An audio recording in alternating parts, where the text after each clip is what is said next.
November 2024 marked a turning point in modern German history, not with tanks in the streets or banks collapsing overnight, but with something quieter and far more dangerous: political exhaustion.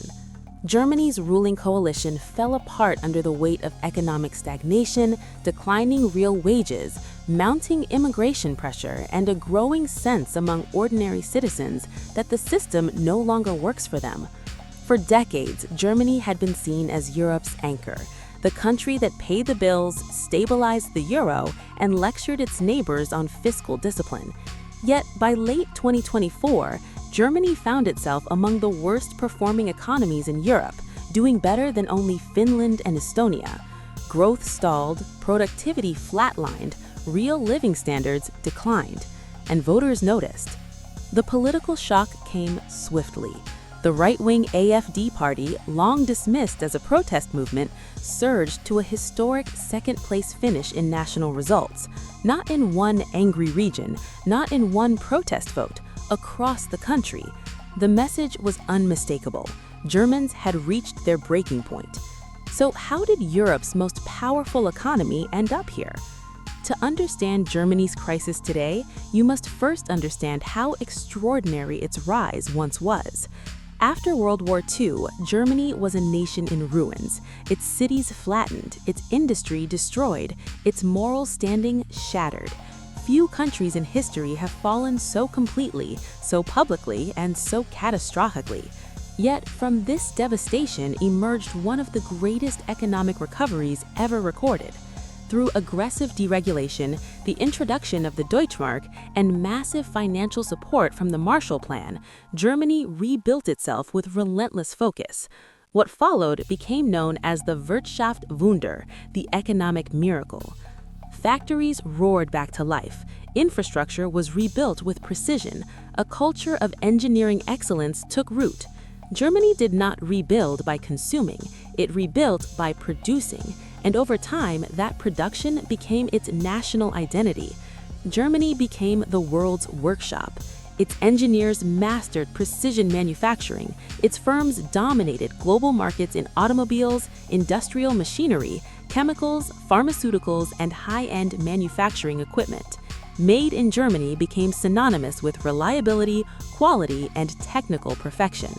By 2012, exports made up roughly 50% of Germany's GDP, the highest share among major economies. Germany was no longer driven by domestic consumption, it was driven by selling to the world. And for a long time, the world couldn't get enough. Then came China. As China industrialized at historic speed, it relied heavily on German expertise. German machines built Chinese factories, German chemicals powered Chinese production. German cars symbolized success for China's growing middle class. For years, this partnership looked like the perfect symbiosis. At one point, Volkswagen, BMW, and Mercedes derived nearly 40% of their global sales from China. Profits soared, shareholders were happy, politicians praised globalization. But globalization has a dark rule that history teaches repeatedly. Your customer does not stay your customer forever. Over time, China moved up the value chain. It learned, it copied, it innovated, it scaled. COVID then shattered global supply chains, brutally exposing Germany's dependency on a single market. Worse still, China began competing directly with Germany in its most sacred industry, automobiles. By 2023, China exported 1.6 million electric vehicles. Germany exported 686,000. Nearly 40% of Chinese EVs went straight into the European Union, Germany's home market. History was repeating itself. Just as Britain once dominated shipbuilding only to be overtaken by rivals it trained, Germany now faced a competitor it helped build. The shock became impossible to ignore in 2024. Volkswagen, the pride of German industry, announced plans to close domestic factories for the first time in its history. Weak demand, brutal Chinese competition, massive overcapacity. The numbers were grim. 500,000 unsold vehicles, 2 factories worth of excess production. Nearly 100,000 workers walked out in protest. Eventually, unions agreed to eliminate 35,000 jobs and slash billions in costs. This wasn't just a Volkswagen problem, it was a Germany problem. China has now surpassed Germany in industrial output across nearly every major sector: machinery, chemicals, electronics, and increasingly automobiles. In 2023, Germany's industrial production fell by 4.1%, while China grew by 4.6%.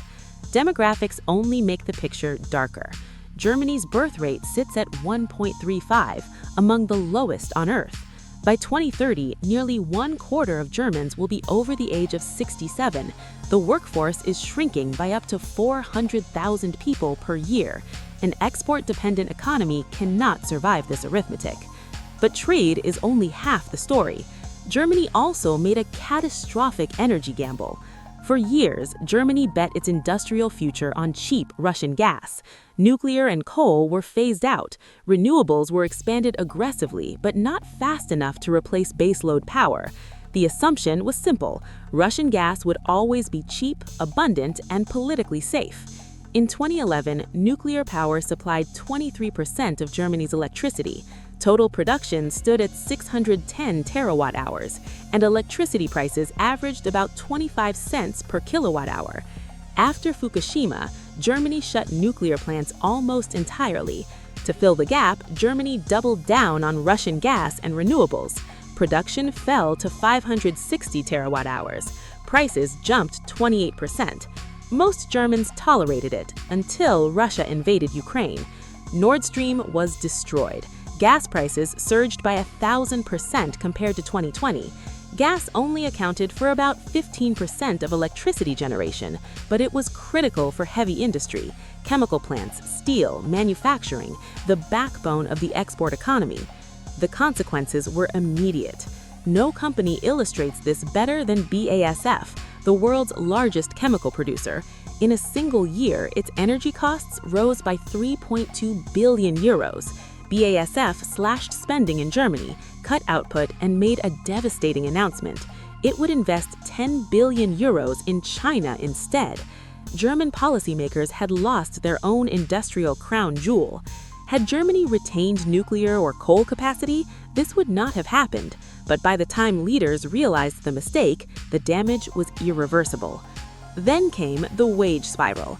Nearly 19% of German workers are employed in manufacturing, more than double many peer nations. Rising costs and declining demand put enormous pressure on wages. Since 2020, real wages in Germany fell by 2%, while the OECD average rose by 5%. Germans already save more than Americans.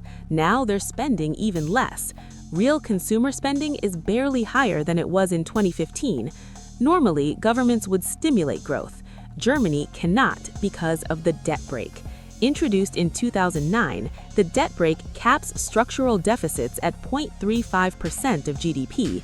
While fiscal discipline sounds virtuous, Germany's rules are among the strictest in the world. The US runs deficits of 6 to 7%, France runs 5.5%, Italy runs over 7%. Germany has tied its own hands. Public investment suffers. Infrastructure crumbles. Germany spends only 1.5% of GDP on infrastructure, far below the 2.7% average among rich nations. Roads decay. Rail delays multiply. Digital infrastructure lags. Taxes make matters worse. Employment taxes average 48%. Corporate tax nears 30%. Capital gains are higher than in the US. Starting a business can take over a month. Approving a wind farm can take 5 to 6 years. In Texas or China, less than 1. This obsession with risk avoidance is cultural, rooted in Prussian bureaucracy and post-war trauma. Better safe than sorry has become Germany's greatest economic weakness. The final verdict is brutal. Germany phased out nuclear energy, trusted Russia, over-regulated business, restricted borrowing, underinvested in growth, aged rapidly, and lost global competitiveness, all at the same time. The tragedy is not that Germany lacks money, it's that it lacks political courage. Germany's decline is not inevitable, but reversing it will require breaking sacred taboos around debt energy, and bureaucracy. Without reform, the anger that brought down the coalition government will only grow stronger, and history shows what happens when economic frustration goes unanswered. If you value deep, brutally honest breakdowns of global economies, industrial collapse, and financial power, then subscribe to